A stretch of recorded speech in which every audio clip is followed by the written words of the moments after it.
الحمد لله الحمد لله وكفى وسلام على عباده الذين اصطفى. ما بعد فاعوذ بالله من الشيطان الرجيم. بسم الله الرحمن الرحيم. والذين اوتوا العلم درجات. قال رسول الله صلى الله عليه وسلم: من يرد الله به خيرا يفقهه في الدين ويلهمه رشدا. وقال رسول الله صلى الله عليه وسلم: من عمل ما علم ورثه الله تعالى ما لم يعلم. صدق الله العظيم وصدق رسوله النبي الكريم ونحن على ذلك من الشاكرين والحمد لله رب العالمين. হযরত আসহাবায়ে কেরাম এবং মুআজ্জাজ আজিজ তলাবা, আমার দাদা পীর হযরত আব্দুল গনি কুলি रहमतुल्लाह अलैह बोलते हैं, आम मिलता है आम वालों से, कपड़ा मिलता है कपड़े वालों से, और फल मिलता है फल वालों से, और अल्लाह मिलता है अल्लाह वालों से। লিকুল্লি শাইইন মাদান, প্রতিটা বস্তুর একটা খনি থাকে এই দুনিয়াতে।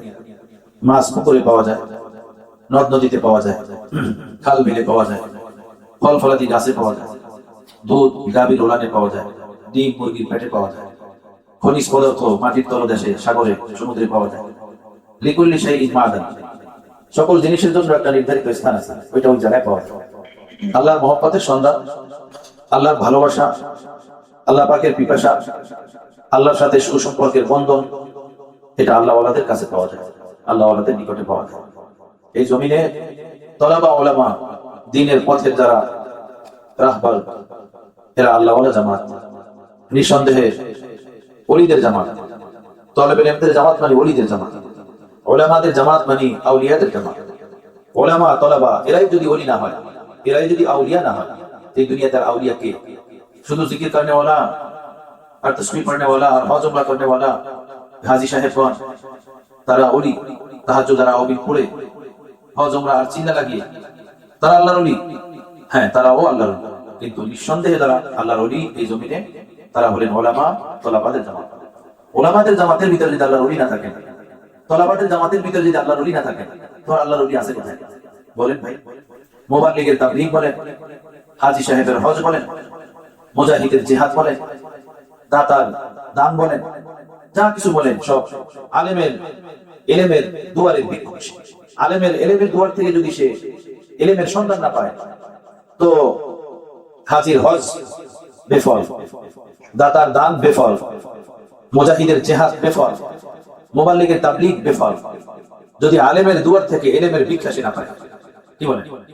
আলেমের দুয়ার থেকে ইলমের ভিক্ষা যদি সে না পায়, তো দুনিয়াতে যত দ্বীনি খেদমত আছে, সেটা ব্যক্তি পর্যায়ের হোক কিংবা আন্তর্জাতিক লেভেলের হোক, সব বেকার বেফল। সব দ্বীনি খেদমত আলেমের ইলমের দুয়ারের ভিখারি, আলেমের ইলমের দুয়ারের মুহতাজ মুকাফিকি। সুবহানাল্লাহ। আলেমের কাছ থেকে যদি সেই ইলমের সন্ধান না পাওয়া যায়, তাহলে হাজী সাহেব হজ কিভাবে করবেন? সে অন্ধ। দাতা যাকাত কিভাবে দিবেন? সে অন্ধ। মুজাহিদ জিহাদ কিভাবে করবেন? অন্ধ। মুবাল্লিগ তাবলীগের কাজ কিভাবে করবেন? সে অন্ধ। আলেমের ইলমবিহীন পুরোটা দুনিয়া অন্ধ। কি বলেন? পুরোটা দুনিয়া অন্ধ। তো আলেমের ইলমের দুয়ারের মুখাপেক্ষী সব তিনি খিদমত, সব তিনি কাম কাজ, আলেমের ইলমের দুয়ারের ভিক্ষুক, সে ভিখারি সে। তো সেই আলেম উলামা তলাবা তারাই যদি ওলি না হন, তাদের জামাতেই যদি ওলি না থাকে, দরবেশ না থাকে, রাজকুতুব আবদাল না থাকে, রাহবারে উম্মত না থাকে, উম্মতের পথ প্রদর্শক না থাকে, তাহলে উম্মতের পথ প্রদর্শক কারা? ওলি কারা? সুবহানাল্লাহ। তো উলামা তলাবা এরা হলেন আউলিয়াদের জামাত। এই তলাবা এদের থেকেই পয়দা হবে দ্বীনের সঠিক দায়ী, তাবলীগের কাজ করনেওয়ালা। এদের থেকেই বের হবে দ্বীনের সঠিক মুজাহিদ, আল্লাহর পথে জিহাদ করনেওয়ালা। এদের থেকেই বের হবে সঠিক মুজাক্কি, খানকা পীর মাশায়েখদের নামে খানকাতে বসে মানুষের ইসলাম আত্মশুদ্ধি করনেওয়ালা। এদের থেকেই বের হবে আম্মাতুন নাসদেরকে দ্বীনি হেদায়েত দেনেওয়ালা, দ্বীনি কথা বোঝানেওয়ালা। এদের থেকেই পয়দা হবে। এরাই যদি আল্লাহর ওলি না হন, তো আল্লাহর ওলি কে? বলেন ভাই। এই কারণে ইমাম আযম আবু হানিফা রাহমাতুল্লাহি আলাইহি বলতেন যে এই দুনিয়াতে যে মানুষের ব্যাপারে নিশ্চিত ভাবে বলা যায় যে তারা আউলিয়াদের দল, তারা হলেন তলাবা উলামাদের দল। সুবহানাল্লাহ। এই দল সম্পর্কে ইয়াকিনের সাথে নিশ্চিত ভাবে বলা যায় এটা আউলিয়াদের দল, আউলিয়াদের জামাত। সুবহানাল্লাহ। एक जमाना सोहबते व औलिया बेहतर আর 7 সাল তাআত বেরিয়া। কিছু সময় আউলিয়াদের সাথে থাকা শত বছর রিয়ামুক্ত বন্দেগী থেকে উত্তম। সুবহানাল্লাহ, শত বছর রিয়ামুক্ত বন্দেগী থেকে উত্তম। আউলিয়াদের সাথে কিছুক্ষণ বসলাম আমরা, মাদ্রাসার তলাবা আসাদায়ে কিরাম, তাদের সাথে বসতে পারলাম। এটা আমার জন্য সাআদাত মান্দি। আল্লাহ আমার জন্য এই মশাকে নাজাতের জরিয়া বানান, আমার ইসলাম আত্মশুদ্ধির জরিয়া বানান। আমার তলেব ইলম সাথীরা তারাই হলেন সম্মানী, আপনারা হলেন ইজ্জতের। ইহকাল ও পরকালের দোনো জাহানের আপনারাই হলেন গৌরব, আপনারাই হলেন বাদশাহ দোনো জাহান। ওই বাদশাহ কোন বাদশাহ? যার বাদশাহী টিকায় রাখার জন্য হাজার হাজার লাঠি, হাজার হাজার বন্দুক, হাজার হাজার সৈন্য, হাজার হাজার অস্ত্র শস্ত্র দরকার হয়। যে লাঠি সাঠি বন্দুক সন্দুক দিয়ে করে তার বাদশাহী টিকায় রাখুন লাগে। যেভাবে একটা বিল্ডিং দাঁড়িয়ে থাকে অনেকগুলো রডের উপরে, অনেকগুলো পাইলিং বিল্ডিং এর উপরে, এই দুনিয়ার রাজা বাদশাহ দ্বারা তাদের রাজত্ব রাজগতি টিকে রাখার জন্য শত শত লাঠি লাগে, শত শত রাইফেল লাগে, পুলিশ আর্মি বিডিআর র্যাব সব বাহিনী লাগে। এরপরেও দেখা যায় রাজত্ব টিকে থাকে না, এরপরেও রাজত্ব টিকে থাকে না। দাম্ভিকতার সাথে চলতে থাকে, মনে হয় যে দেশ দুনিয়া সারা পৃথিবী তাদের, কিন্তু দেখা যায় না, সবকিছু তছনছ হয়ে যায়। কল্পনার অতীত সব ভেঙে চুরা তছনছ হয়ে যায়। কি বলেন? এই দুনিয়াতে কারো রাজত্ব স্থায়ী না। কত দাম্ভিক অহংকারী আসলো, সব ধুলোর সাথে মিশে গেছে। প্রিয় রাসূল সাল্লাল্লাহু আলাইহি ওয়াসাল্লামের জামানায় সুপার পাওয়ার ছিল ইরান, যার তৎকালীন নাম ছিল কিসরা। এই কিসরার বাদশাহ নিকটে যখন প্রিয় রাসূল চিঠি পাঠিয়েছিলেন হেদায়েতের জন্য, যে ঈমান আনো, হেদায়েত পাবা, আমান পাবা, মুক্তি পাবা, তো কিসরার বাদশাহ তৎকালীন পারভেজ খসরু আল্লাহ নবীর চিঠি পাওয়ার পরে এই জালেম আল্লাহ নবীর চিঠি ছিঁড়ে ফেলছিল। আল্লাহ নবীর নিকটে যখন এই সংবাদ পৌঁছলো আপনার হেদায়েতের পয়গাম সে গ্রহণ করবে তো দূরের কথা, অহংকার ও দাম্ভিকতার কারণে আপনার পয়গাম সে ছিঁড়ে ফেলছে। আল্লাহ নবী সাল্লাল্লাহু আলাইহি সাল্লাম বলেছেন, আল্লাহুম্মা মাসসিকহু কুল্লা মুমাজ্জাক। আল্লাহ ওরে সেইভাবে ছিঁড়ে ফেলেন যেভাবে আমার হেদায়েতের দাওয়াতকেও ছিঁড়ে ফেলছে। এইভাবে ছিঁড়ে ফেলেন। অল্প দিনের ভিতরেই রাজত্ব তছনছ হয়ে গেছে, টুকরা টুকরা হয়ে গেছে। আল্লাহ নবী বলেছেন, ইদা হালাকা কিসরা ফালা কিসরা বাদাহু। এই কিসরা সুপার পাওয়ার বিশ্বের, এটা ধ্বংস হয়ে যাবে এবং কিয়ামত পর্যন্ত এটা কখনো সুপার পাওয়ার হতে পারবে না। তাই হয়েছে 4 বছরের ভিতরে তৎকালীন সুপার পাওয়ার এই কিসরার রাজত্ব এবং সৈন্যবাহিনী ক্ষমতা সব তছনছ হয়ে গেছে। এই পারভেজ খসরু যে আল্লাহর নবীর চিঠি দাম্ভিক ও অহংকারের কারণে ছিঁড়ে ফেলছিল, নিজের ছেলেটাকে হত্যা করে সিংহাসন থেকে লাঠি মেরে নামায় দিয়েছে, তছনছ করে ফেলছে। আহা, এভাবে দেশ দুনিয়াতে আজকে আমরা দেখি অল্প কয়েকদিনের বাদশাহ, অল্প কয়েকদিনের রাজগতি যেটা টিকায় রাখার জন্য অনেক অস্ত্র শস্ত্র, মানুষ, জনবল, শক্তি কিছু দরকার, তারপরে টিকিয়ে রাখা যায় না, তারপরে টিকিয়ে রাখা যায়। এই রাজগতির কি নাম আছে, এর কি মূল্য আছে? যার অন্তরে ইলমের নূর আছে, তাকওয়ার শক্তি আছে, আল্লাহর মহব্বতের সম্পর্কের বন্ধন যার হৃদয়ে আছে, সত্য কথা এই রাজগতি এবং এই রাজরাজত্বের দিকে সে নয়ন উঠায়া দেখাকেও নিজের জন্য অপমান মনে করবে, নিজের দুইটা দৃষ্টি উঠায়া এইদিকে তাকানোকেও সে নিজের জন্য অপমান মনে করবে। হ্যাঁ, এই 2 দিনের রাজরাজত্ব আর রাজগতি আপনাদেরকে আল্লাহ পাক দুনিয়া আখিরাতের বাদশা বানিয়েছেন। দুনিয়া আখিরাতের এমন বাদশাহী যেটা টিকিয়ে রাখার জন্য কোনো লাঠি সোনার দরকার নাই, যেটা টিকিয়ে রাখার জন্য কোনো অস্ত্র শস্ত্রের দরকার নাই। এমন বাদশাহী আল্লাহ তাআলা আপনাদেরকে দান করেছেন, এমন মুকুট আল্লাহ তাআলা আপনাদেরকে পরাইছেন।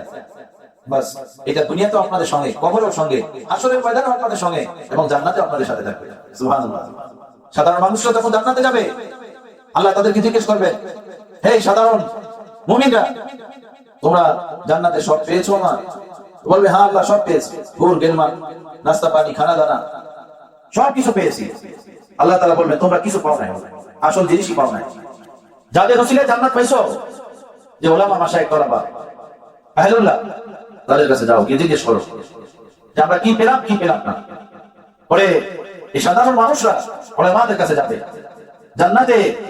যে ওলামা যখন থাকবে, সেই যে ওলামায়ে কেরাম থাকবেন তাদের কাছে যাবে, গিয়ে জিজ্ঞেস করবে যে আল্লাহ তাআলা আপনাদের কাছ থেকে জানতে বলছেন জান্নাতের নাজ নিয়ামত কোনটা বাকি আছে যেটা আল্লাহ তাআলা আমাদেরকে এখনো দেন নাই। তখন ওলামায়ে কেরাম বলবেন, আরে ভাই, এতদিন পর্যন্ত পোলাও কোরমা বিরিয়ানি খেয়েছো, যা তোমরা দুনিয়াতেও খেয়েছিলে, এটার কোয়ালিটি আর কি ভালো, এখন যেটা খেলে জান্নাতে যে ফলাদি আল্লাহ তাআলা দিবেন সেটা দুনিয়ার ফল ফলাদির মতোই, তবে ওইটার রং কালার আরো চাকচিক্যময় হবে, স্বাদ মজা আরো বেশি হবে, অতুলনীয় হবে।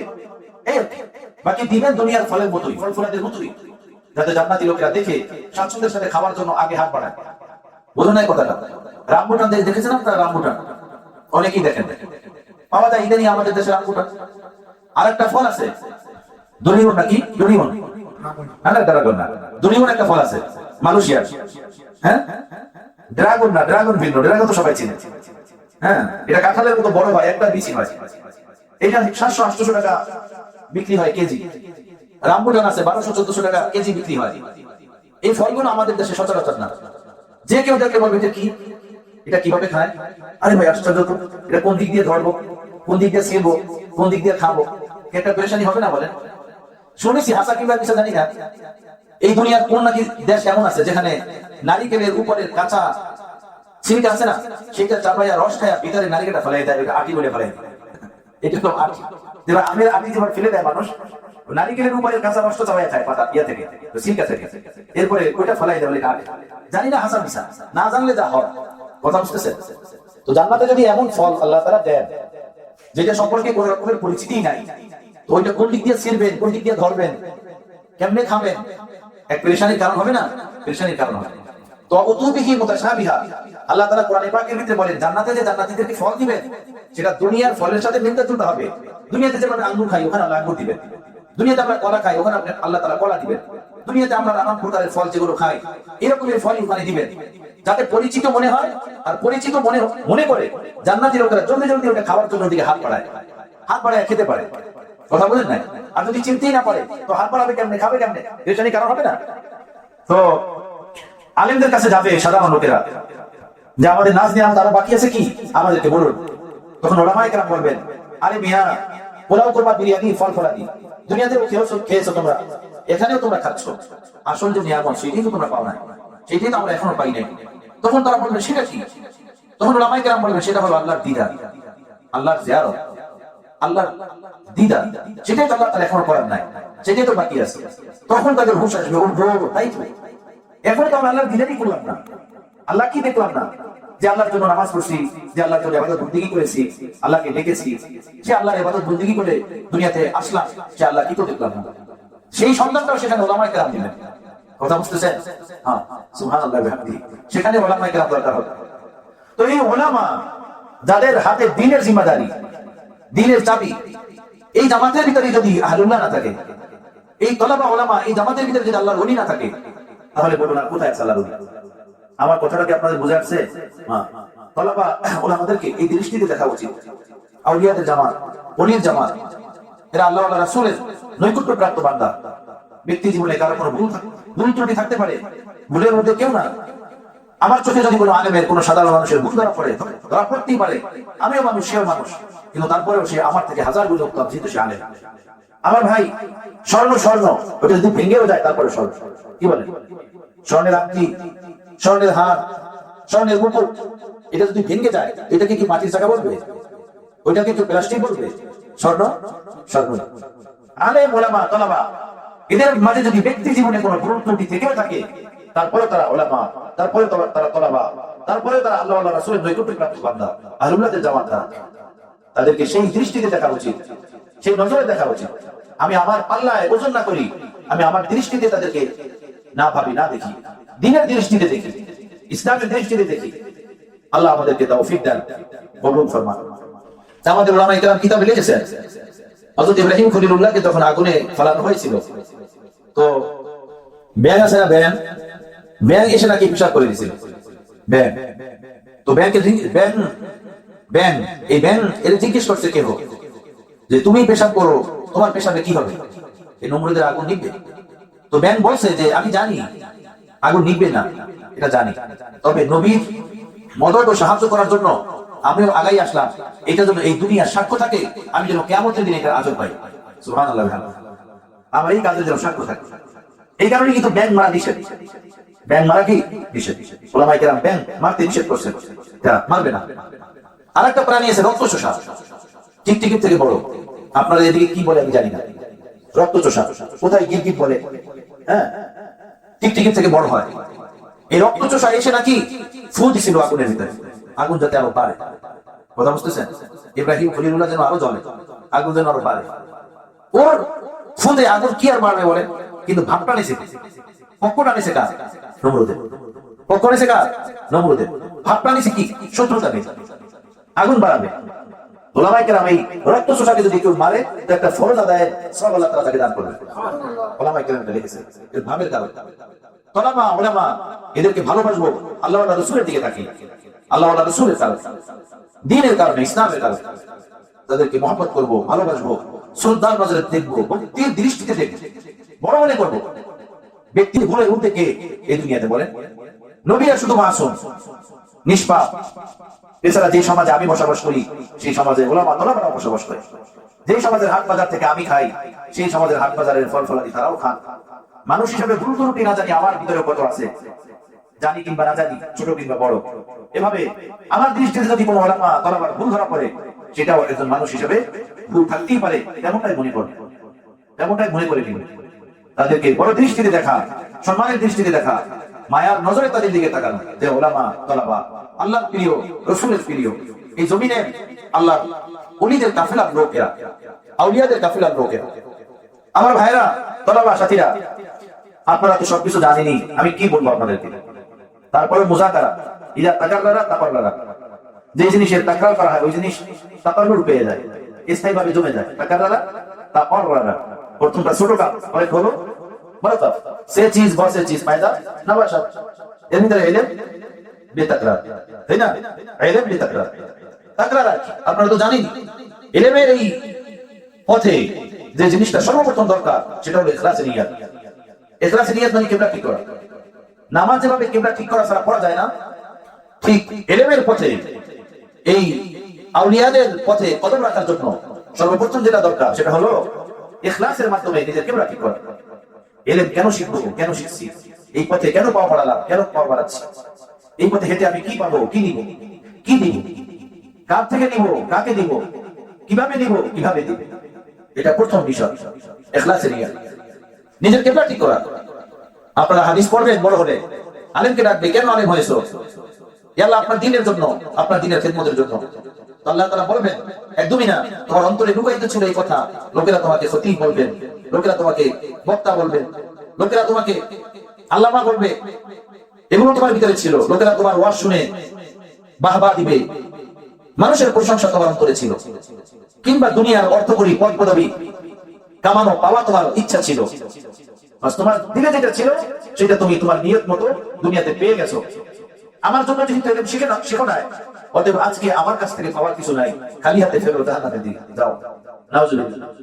আমার ভাইয়েরা, নিয়ত অন্তরের ওই কাইফিয়াতকে বলে, যেটা বান্দা কোনো কাজ করার আগে তার অন্তরে তৈরি করে, ওইটাকে নিয়ত বলে। এটা জবানের কোনো কথা না, তাকরীর বয়ান না, অন্তরের ওই অবস্থাটা, যেটা ইয়ালামু খাইনাতাল আয়ুনি ওয়া মা তুখফিস সুদূর। ওই মহান আল্লাহ একমাত্র জানেন হৃদয়ের গভীরে লুকায়িত আমার কি, আর কেউ জানে না। জন্মদাতা মাও জানে না, যিনি 10টা মাস পর্যন্ত গর্ভে রেখে লালন পালন করেন, এরপরে দুনিয়াতে আসার পরে 2 বছর নিজের আঁচল তলে রেখে নিজের বুকের দুধটা খাওয়ায়া পালেন, পুষেন, সেই মাও জানে না আমার সন্তানের হৃদয়ে কি। আল্লাহ বলেন, আমি জানি তোমার হৃদয়ের গভীরে লুকায়িত কি, আমি জানি সেই কথাটা। সুবহানাল্লাহ, কি কথা! কোথায় হাত দিয়েছেন আল্লাহ, কোথায় হাত দিয়ে ধরছেন? ইয়ালামু খাইনাতাল আয়ুন ওয়া মা তুখফিস সুদূর। তোমার অন্তরে লুকায়িত সব ভাব ভঙ্গিমা আমি আল্লাহ জানি, আমি আল্লাহ জানি। তো বন্ধুগণ, ইখলাস হলো অন্তরের ওই কাইফিয়তের নাম, যেটা মানুষ করার আগে তার অন্তরে আসে, মানে খেয়াল জ্ঞান পয়দা হয়, যেটা জবান দিয়ে পড়ে বলে বা কাউকে বলেই না। একজন মানুষ কাজ করতে আসে, কাউকে কিছু বলে না, জিজ্ঞেস করলে বলে হ্যাঁ করি, কিন্তু কি করতেছে কেউ জানে না। ভিতরে একটা থাকে, কি করতেছে, কি করবে, কি বলে। ইখলাস ওই জিনিসটাকে বলে, সেখানে আল্লাহকে বসিয়ে নেওয়া। ইলম শিখবো, শিখাবো, পড়বো, পড়াবো, নিব, দিব, মাওলা সব আপনার জন্য, বাস শুধু আপনার জন্য, শুধু আপনার জন্য, আর কিছু চাই না, শুধু আপনাকেই চাই। আমার পীর মুর্শিদ রাহমাতুল্লাহ আলাইহি বলছেন, এক গরিব ব্যক্তির সাথে বন্ধুত্ব হয়ে গেছিল এক হাতিওয়ালা ব্যক্তির সাথে, যে ব্যক্তি হাতির মালিক। এই হাতিওয়ালার সাথে এক গরিব মানুষের বন্ধুত্ব হয়ে গেছে। এখন এই গরিব ব্যক্তি মাঝে মাঝে হাতিওয়ালার বাড়িতে আসে, হাতিওয়ালা বন্ধুর বাড়িতে বেড়াতে আসে। একদিন হাতিওয়ালা বন্ধু বললো, এই বন্ধু, তুই যে আমার বাড়িতে অনেক আসিস, তোর বাড়িতে আমার একবার দাওয়াত দিলি না। মুখ ভাঙায় বলিস না যে বন্ধু আমার বাড়িতে আসো। তো হাতিওয়ালা বন্ধু ওই কথা বললে ওই গরিব বন্ধু সে বললো, বন্ধু তুই তো জানিস আমি থাকি ঝুঁকিতে, তোর এই আলিশান মাকান আলিশান বাংলা, তুই হাতি নিয়ে চলাফেরা করস, তোরে আমি দাওয়াত দিলে বসাবো তোরে কই? তোর বসানোর জায়গা কি আমার বাড়িতে আছে? তুই যদি যাস আমার বাড়িতে তো তোর হাতির শুয়ের আর পায়ের লাঠিতে বাড়িতে আমি যে ঝুঁকড়িতে থাকি সেটাও নিয়ে যাবি, পরে আমি থাকবো কই? তোর হাতিওয়ালা বন্ধু হাসি দিয়ে বললো, আরে বন্ধু বুঝিস না, তুই যদি আমার দাওয়াত দিস তো তোর বাড়িতে যাওয়ার আগে আমি তোর বাড়িটা ওই রকমের করবো যে আমি হাতি নিয়ে এসে তোর বাড়িতে বসতে পারি, বেড়াতে পারি, থাকতে পারি। তোর বাড়িটা ওই রকম করার দায়িত্ব আমারই। কথা বুঝতেছেন? তখন ওই বন্ধু বললো, হ্যাঁ তা তো বুঝি না, তা তো বুঝি না। তোর টাকার ব্যাগ বের করে দিস, যাও নিয়ে যাও, এমনি বাংলা বানাও, এমনি হাতি বাঁধার জায়গা বানাও, এমনি ঘর বানাও, আমি আসবো তোমার বাড়িতে হাতি নিয়ে। পরে সেই আলিশান মাকান বাংলা হাতি রাখার জায়গা সব বানিয়েছে। এরপরে বন্ধু হাতি নিয়ে বন্ধুর বাড়িতে বেড়াতে গেছে। সুবহানাল্লাহ, সুবহানাল্লাহ। আমার ভাইরা, হাতিবানের সাথে বন্ধুত্ব হলে বন্ধু এতটা খেয়াল করে, তাই না? এলেমের দ্বারা, তাকওয়া তাহারাতের দ্বারা মহান রব্বুল আলামিনের সাথে যদি বন্ধুত্ব হয়ে যায়, তাকওয়ার সম্পর্ক হয়ে যায়, ভালোবাসার সম্পর্ক হয়ে যায়। আর এই দুনিয়া জঙ্গলাধারে গিয়ে দেখো কত আঙুর কাকে খায়, কত ড্রাগন বানরে খায়, কত আপেল জঙ্গলাধারের পশুরা খায়, পাখিরা খায়। বুঝে আসছে বন্ধুরা? সেইটা আল্লাহ তাআলা আমাকে তোমাকে খাওয়াবেন না? আমার তোমার জন্য এই দুনিয়া, আমার তোমার জন্য এই দুনিয়া সৃষ্টি করেছে মহান আল্লাহ। আমাকে তোমাকে না খাওয়ায় এখানে মারবেন, আমি তুমি না খেয়ে মরবো, এটা কোনোদিন কল্পনা করা যায়? দেখো হযরত মারিয়মকে হযরত জাকারিয়া বাহির থেকে তালা বন্ধ করে পরে উনি চলে গেছে দিনের দাওয়াত দিতে, কামরা বন্ধ। এদিকে হযরত মারিয়মের ক্ষুধা লেগেছে পেটে। আল্লাহ তাআলা বললেন যে এই দুনিয়ার সব পশু পাখি জীব জন্তু এবং ফাসিক ফুরতার কাফের বেঈমান এরা আমার নেককার বান্দাদের সত্তায় খায়। সেই নেককার বান্দা বান্দীদের মধ্যে একজন হলো আমার মারিয়ম, যে আমার ইবাদত বন্দেগীর জন্য, আমাকে রাজি খুশি করার জন্য এই বাইতুল মাকদাসের গোপন কামরাতে বন্দেগীর ভিতরে লিপ্ত। সে খানায় কষ্ট পাবে কিভাবে হতে পারে? আমার ভাই, যে আল্লাহ গাভীর পেটে, গাভীর ওলানে দুধ দিতে পারেন, মুরগির পেটে ডিম দিতে পারেন, গাছ ফেলে কাঁঠাল বার করতে পারেন, ফল গাছের ডালে ডালে আম, আঙ্গুর, আনার, কলা বের করতে পারেন, খাল বিল নদীতে অসংখ্য অগণিত মাছ পয়দা করতে পারেন, সে আল্লাহ তালাবদ্ধ ঘরের ভিতরে খানা পৌঁছাতে পারেন না? আল্লাহু আকবার, আল্লাহু আকবার, আল্লাহু আকবার। এগুলো তো রুবুবিয়্যাতের আলামত। আল্লাহ আমাদের চোখের সামনে এগুলো করে। কাঁঠাল ছোট থেকে বড় হয়, আম মুকুল হয়, সেখান থেকে বড় হয়, মুরগি ছোট থেকে বড় হয়, ডিম দেয়।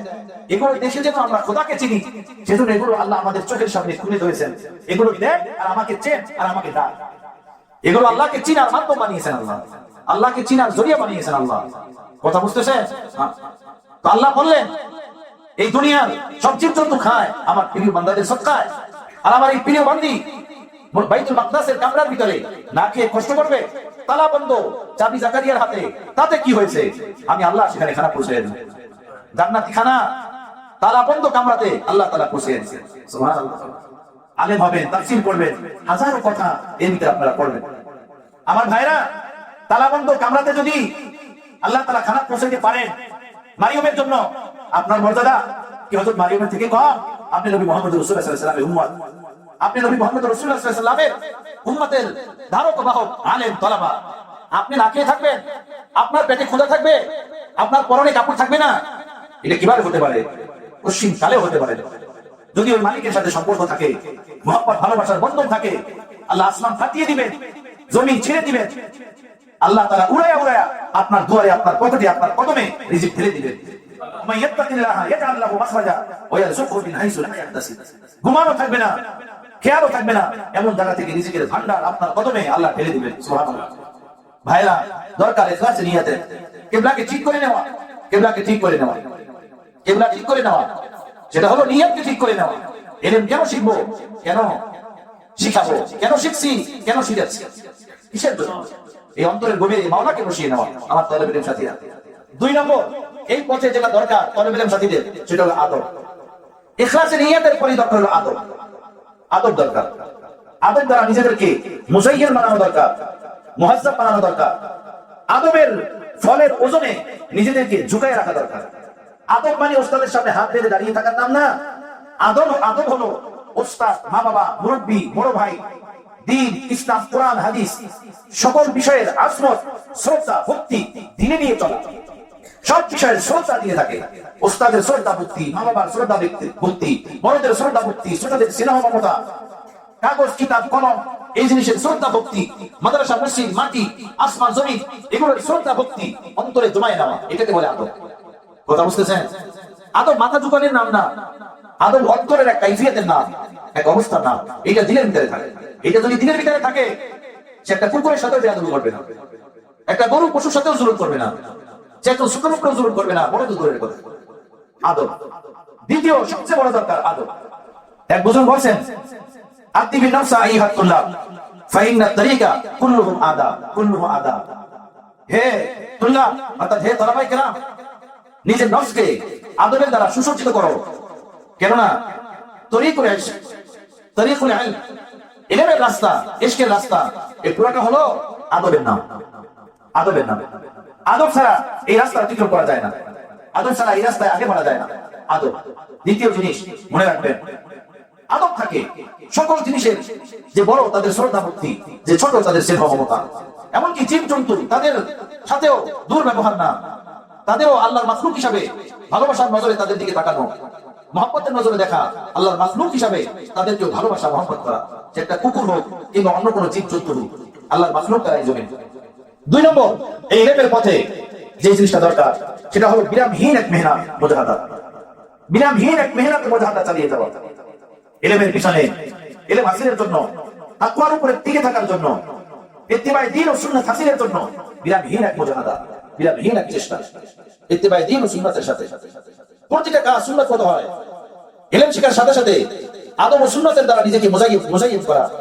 খানা সুন্নাত মতো, পোশাক সুন্নাত মতো, আযান সুন্নাত মতো, ইকামত সুন্নাত মতো, উযু ইস্তেদা সুন্নাত মতো, ঘরে ঢোকা সুন্নাত মতো, ঘর থেকে বের হওয়া সুন্নাত মতো, ঘুমানো সুন্নাত মতো, কথাবার্তার কালামের যে ধর্ম রং সেটা সুন্নাত মতো, আর মজলিস সুন্নাত মতো, বরখাস্তে মজলিস সুন্নাত মতো, এই সব জিনিসগুলো সুন্নাত মতো হয়। এটার ইহতিমাম ভিতরে থাকা, ইলমের পিছনে মেহনত করা, এর সাথে হলো আমলও শামিল। কারণ সাহাবায়ে কেরাম বলতেন, ইলমকে মুকাইয়াদ করো আমলের দ্বারা। যে ইলমের উপরে আমল করা হয়, ওই ইলম আজীবনের জন্য দিনের ভিতরে বসে যায়, ওটা পাথরের উপরে অঙ্কন করার মতো হয়ে যায়। ইলমকে ধরে রাখার সবচেয়ে বড় হাতিয়ার হলো আমল, আমল ধরে রাখা, সুন্নতি জিন্দেগিকে ধরে রাখা। কিন্তু আফসোস, অনেক ক্ষেত্রেই মাদ্রাসার ভিতরে গাফলাতি দেখা যায়। আযান খেলাফে সুন্নাত, ইকামত খেলাফে সুন্নাত, নামাজ খেলাফে সুন্নাত, কিরাত খেলাফে সুন্নাত, এগুলো তো মাদ্রাসার ভিতরে কাম্য না। খানা খাদ্য খেলাফে সুন্নাত, উযু ইস্তেনজা খেলাফে সুন্নাত, এগুলো আসাদায়ে কেরামের দায়িত্ব পায়ে পায়ে টুকে টুকে এদেরকে সংশোধন করে সুন্নাতের উপরে উঠিয়ে দেওয়া। ইলমকে মুকাইয়াদ করতে হয় আমলের দ্বারা। ইলমের পিছনে জান তোর মেহনত, জানের বাজি লাগিয়ে মেহনত করা, মানে ইলম হাসিল করার সাথে সাথে ইলমকে ধরে রাখার জন্য আমলি জিন্দেগির উপরে মেহনত করা, মেহনত মুজাহাদা করা। কয় নম্বর জিনিস হলো? 3 নম্বর জিনিস। 4 নম্বর জিনিস হলো এই পথে, এই মেহনতের সাথে সাথে তাকওয়ার উপরে থাকা, গুনাহমুক্ত থাকা, পাপ থেকে, গুনাহ থেকে নিজেকে দূরে রাখা। বিশেষভাবে এই জমানায় নজরের হেফাজত করা, নজর নষ্ট না করা, জবান নষ্ট না করা। আবাসিক পরিবেশে থাকতে গেলে ছোট বড় ভাইরা থাকে, তাদের কোন রকমের কোনো হক নষ্ট না হয়, জুলুম না হয়, কেউ আমার দ্বারা কোন রকমের কোনো কষ্ট না পায়, সেটার উপরে শতভাগ খেয়াল রাখা, ফিকির করা। আমার দ্বারা আমার কোনো সাথী ভাই ন্যূনতম কষ্ট না পায়, ছোট কিংবা বড়, প্রকাশ্যের কিংবা অপ্রকাশ্যের, তার উপরে আমার কোন প্রকারের জুলুম না হয়, সেটার খেয়াল রাখা। তাকওয়া, গুনাহমুক্ত থাকা, নজর হেফাজত থাকে, জবান হেফাজত থাকে, জীবন যৌবন হেফাজত থাকে, হিম্মতের সাথে জৈবিক চাহিদাকে নিজের কন্ট্রোলে রাখার শতভাগ চেষ্টা করা। তাকওয়ার পথে যে থাকবে তাকে আল্লাহ পাক শেষ পর্যন্ত পৌঁছাইবেন, এবং শেষ পর্যন্ত পৌঁছে তার দ্বারাই আল্লাহ পাক দ্বীনের খিদমত দিবেন, দ্বীনের কাজ দিবেন। তাকওয়ার পথে না থাকলে তার ইলমের বাপ উন্মুক্ত হবে না। তাকওয়া হলো ইলমের দুয়ারের তালা। ইলমের দুয়ারের এই তালা খুলতে হলে লাগবে তাকওয়া। তাকওয়া যদি থাকে, অল্প ইলমও ইলমের বাপকে তার অন্তরে খুলে দিবে। 2 নম্বর, তাকওয়া যদি থাকে, তাকওয়ার কারণে তার ইলম আল্লাহর দরবারে কবুল হবে। 3 নম্বর, ইলম যখন আল্লাহর দরবারে কবুল হবে, ইলম যদি তার ভিতরে কম থাকে, তাকওয়ার বরকতে তার ইলমের দ্বারা উম্মত উদ্বৃত হবে, উম্মত পয়দা হবে, উম্মতের মধ্যে দ্বীন জিন্দা হবে, উম্মত দ্বীনদার হবে। তাকওয়া যদি না থাকে, তাহলে প্রথমত সে তার নিজের এলেমের দ্বারা উপকৃত হতে পারবে না এবং সে নিজেই এলেমের এই পথ থেকে বঞ্চিত হয়ে যাবে। আর তৃতীয় হলো সে নিজেই যখন বঞ্চিত হলো তো উম্মতকে এলেমের দ্বারা উপকৃত করবে কিভাবে, এই পথে রাখবে কিভাবে? এজন্য আমার তলবা সাথীরা, নফস তো চাবে গুনাহ করাতে, নফসের কাজই তো এটা। ওয়া উবারিউ নাফসি ইন্নান নাফসা লাআম্মারাতুম বিসু। নফসের কাজই হলো খায়শাতে নফসানির দিকে টানা। ওর কাজ যেটা ও করুক, আমি আমার কাজ করব। আমি তো মানুষ, আমি তো আশরাফুল মাখলুকাত, আমি তো ইনসান, আমি তো নবীর উম্মত, আমি আমার কাজ করব। কাবিল যখন হাবিলকে বলছিল যে আমি তোমাকে হত্যা করব, আমি তোমাকে হত্যা করে আমি আমার মনের ঝাল মিটাবো, তো হাবিল বলছিলেন লাইন বাসাত্তা ইলাইয়া ইয়াদাকা লিতাকতুলানি মা আনা বিবাসিতি ইয়াদিয়া ইলাইকা লিয়াকতুলাক ইন্নী আখাফুল্লাহ রাব্বাল আলামিন ইন্নী উরিদু আন তাকুরা বিইসমি ওয়া ইসমিকা ওয়া তাকুনা মিন আসহাবিন নাস। তুমি যদি তোমার অন্যায়ের হাত আমার দিকে বাড়াও, হাবিল বলছিলেন আমি আমার অন্যায়ের হাত তোমার উপর উঠাবো না, আমি আল্লাহকে ভয় করি, আল্লাহকে ভয় করে থাকবো। আর তুমি আমার উপরে জুলুমের হাত উঠালে আমার এবং তোমার নিজের সব গুনাহ নিয়ে কিয়ামতের ময়দানে তুমি আল্লাহর দরবারে হাজির হবে। আমার ভাইরা, নফস গুনার দিকে টানবে, নফসের কাজ এটা, ওরে টানতে দেন। আপনি আপনার কাজ করেন, আমি আমার কাজ করব, আমি আল্লাহর পথে চলবো, তাকওয়ার পথে চলবো, সুন্নাতের পথে চলবো। আমি হাবিল হয়ে এই পথে মুজাহাদা করব, কাবিলের মতো ডাকু হয়ে জুলুম করব না নিজের উপরে, নিজের জানের উপরে, কোন সাথী ভাইয়ের উপরে, কোন মাখলুকের উপরে। বুঝাইছে ভাইরা? তাকওয়া 5 নম্বর। 6 নম্বর হলো আসবাবে ইলম, এর শতভাগ আদব ও ইকরাম করা। আসবাবে ইলম, আসবাবে ইলমের আদব ইকরাম এর মানে হলো কিতাব, কলম, কাগজ, তারপরে রেহাল, তেপায়া, মাদ্রাসা, ওয়াল, মাদ্রাসার প্রতিটা বস্তু সাথে আসাদায়ে কেরাম, এদের আদব ও ইকরাম করা হামেশা। এই আদব ও ইকরামের ভিতরে উস্তাদদের খেদমত, জায়েজ খেদমত শামিল। যতটুকু করলে আমার লেখাপড়ায় ডিস্টার্ব হবে না, যতটুকু করলে আমার অন্য কোনো সমস্যা হবে না, ততটুকু খেদমত। আসাদায়ে কেরামকে একটু পানি এনে দেওয়া। আসাদায়ে কেরামের যদি তলেব ইলম বড় হয়, বালেগ হয়, তাহলে তাদের সেই তলেব ইলম যদি নিজ খুশিতে কোন আসাদায়ে কেরামের কাপড় চোপড় ধুয়ে দিতে চান, সে নিজে কি বললো যে আমি আপনার খেদমত করতে চাই, বড় ছেলে সে নিজ খুশিতেই ওস্তাদের একটু খেদমত করতে চায়, তো সময় অসময় ওস্তাদ তাকে সুযোগ দেওয়া, আর ছাত্র সেজন্য নিজেকে প্রস্তুত রাখা, সময় অসময় ওস্তাদের কাছে গিয়ে ওস্তাদের রুমটা পরিষ্কার করে দেওয়া, ওস্তাদের থালা বাটিগুলো একটু ধুয়ে এনে দেওয়া, বা ওস্তাদের কাপড় চোপড় একটু ধুয়ে দেওয়া। এর দ্বারা ওস্তাদের দোয়া পাওয়া যাবে, ওস্তাদের ইলমের সাথে এক মুনাসাবা পয়দা হবে, ওস্তাদের দিলে একটা জায়গা তৈরি হবে। যে ওস্তাদ আপনাকে পড়াবে, আপনাকে পড়া, সেই ওস্তাদের সাথে মহব্বতের এক সম্পর্ক তৈরি হবে। এখানে আরেকটা বিষয়, সেটা হলো সব ওস্তাদ একরকমের পড়ান না, সব ওস্তাদ একরকম পড়াতে পারেন না, একরকমের বোঝাতে পারেন না। কোন ওস্তাদের ভিতরে রাগ কষা বেশি থাকে, কোন ওস্তাদের ভিতরে মহব্বত বেশি থাকে, কোন ওস্তাদ হাসি খুশির সাথে পড়ান, কোন ওস্তাদ গম্ভীরতার সাথে, রাগ কষার সাথে পড়ান। আল্লাহ পাক এক একজনকে এক এক রকম বানিয়েছেন। আপনি যার সাথে দিল লাগবে তাকে খুব ভালো বলবেন, তার খুব প্রশংসা করবেন। আর যার সাথে দিল লাগলো না, বা যাকে আপনার ভালো লাগলো না, আপনি তার থেকে মুখ ফিরিয়ে দিলেন, বা তার গীবত করলেন, তার বিরুদ্ধাচারণ করলেন। এই জিনিসগুলো আপনার ইলমের পথে বাধা। এই জিনিসগুলো আপনাকে আগে বাড়তে দিবে না। আপনার মনটা এভাবে তৈরি করতে হবে যে ওস্তাদ ভালো পড়া কিংবা মন্দ তো পড়ান না, মানে আমি বুঝতে পারি বা না পারি। কোন ওস্তাদের সাথে আমার মন ভালো লাগতে পারে, কোন ওস্তাদের সাথে মন ভালো নাও লাগতে পারে, কারণ এক একজন মন এক একটা মানুষের সাথে লাগে বেশি। ক্লাসে 10টা কথা বলে থাকলে সবাই সাথে সবাই মন লাগে না, তো 5 জন ওস্তাদ পড়ালে 5 জনের সাথে মন লাগা স্বাভাবিক না অস্বাভাবিক? হইতেই পারে কারোর সাথে মন ভালো, কারো কথা কোন ওস্তাদের পড়ানো ভালো মতো বুঝে আসে, কারোটা ভালো মতো বুঝে আসে না, এমনটা হইতে পারে না? হতে পারে। তো বুঝে আসুক না আসুক, সব ওস্তাদকে শ্রদ্ধার নজরে, ভক্তির নজরে, আদবের নজরে দেখা, সমালোচনার নজরে, সমালোচনার নজরে না। হাকিমুল উম্মাত মুজাদ্দিদ মিল্লাত হযরত মাওলানা শাহ শরীফ আলী থানভী নওয়ারুল্লাহর কথা বলতেন, ওস্তাদের কোনো কথা কিংবা কোনো সবক পড়া বুঝে না আসলে আমি নিজে নিজে বলতাম যে আশরাফ আলী তুমি তো কত জিনিস বোঝো না, ওর মধ্যে এটাও একটা, ওইটাও এটাও একটা, এইটা নিয়ে আর তর্কে জড়াইতাম না। এটা এমন হলো কেন, এটা এমন বললেন কেন, এটা এমন হলো না কেন, না। আমি নিজেকে বলতাম আমি এটা বুঝি নাই কেন, আরো কত জিনিস বুঝি না, ওর মধ্যে এটাও একটা, শেষ, চিন্তা মুক্ত। বুঝাচ্ছে ভাইরা? আল্লাহ তাআলা আমাদেরকে আমলের তৌফিক দান করেন, বুঝার তৌফিক দান করেন। অনেক খুশি লাগলো ফয়জুল উলুম হাবিব সুন্নাহ এই মাদ্রাসা এমন একটা জায়গাতে, চতুর্দিকে দেখতেছি খাল বিল, তাই না? এত তলেব ইলম। মোহতামিম সাহেব হুজুর বললেন যে 700 750 তলেব ইলম, মাশাআল্লাহ, সুবহানাল্লাহ। আল্লাহু আকবার। আয় আল্লাহ, আপনি মাদ্রাসাকে কিয়ামত পর্যন্ত কবুল করেন, এর ফয়েজকে আপনি দূর দূর পর্যন্ত পৌঁছে দেন, মাদ্রাসার तमाम জরুরত আল্লাহ আপনি পূরণ করে দেন, ঋণ পরিশোধ করে দেন। মহতামিম শাহ হুজুরের যত পরিকল্পনা, যত ভাবনা, যা কিছু আছে আল্লাহ তার থেকে শতগুণ বেশি এনাকে দান করেন। আলহামদুলিল্লাহ والصلاة والسلام على سيد المرسلين وعلى آله وأصحابه أجمعين. ربنا ظلمنا أنفسنا وإن لم تغفر لنا وترحمنا لنكونن من الخاسرين. আল্লাহ এই মাদ্রাসা ফয়জুল ভাবি সুন্নাহকে আপনি কিয়ামত পর্যন্ত জন্য কবুল ফরমান। আল্লাহ এই বাতিকে আপনি তার কিয়ামত আল্লাহ আলোকময় আলোক উজ্জ্বল বানিয়ে দেন। আয় আল্লাহ এর বিন্দুতে খায়র ও বরকত নূর আপনি ঢেলে দেন। ইলমে আমলে তাকওয়া তাহারাতে মাদ্রাসাটাকে আপনি সাজিয়ে দেন। আল্লাহ হদ্দে নিগাহ তাক तमाम চতুর্দিকের আরাজিগুলো মাদ্রাসার জন্য কবুল করে নেন। আয় আল্লাহ হদ্দে নিগাহ তাক तमाम জরুরতগুলো মাদ্রাসার জন্য কবুল করে নেন। আয় আল্লাহ মাদ্রাসার জন্য আজিমুশ শান সুন্দর সুন্দর বিল্ডিং এর ব্যবস্থা করে দেন। আয় আল্লাহ মাদ্রাসার অসমাপ্ত কাজগুলো আপনি সমাপ্ত করে দেন। আল্লাহ মুহতামিম সাহেব বলেন 25 লক্ষ টাকার মতো ঋণ আছে।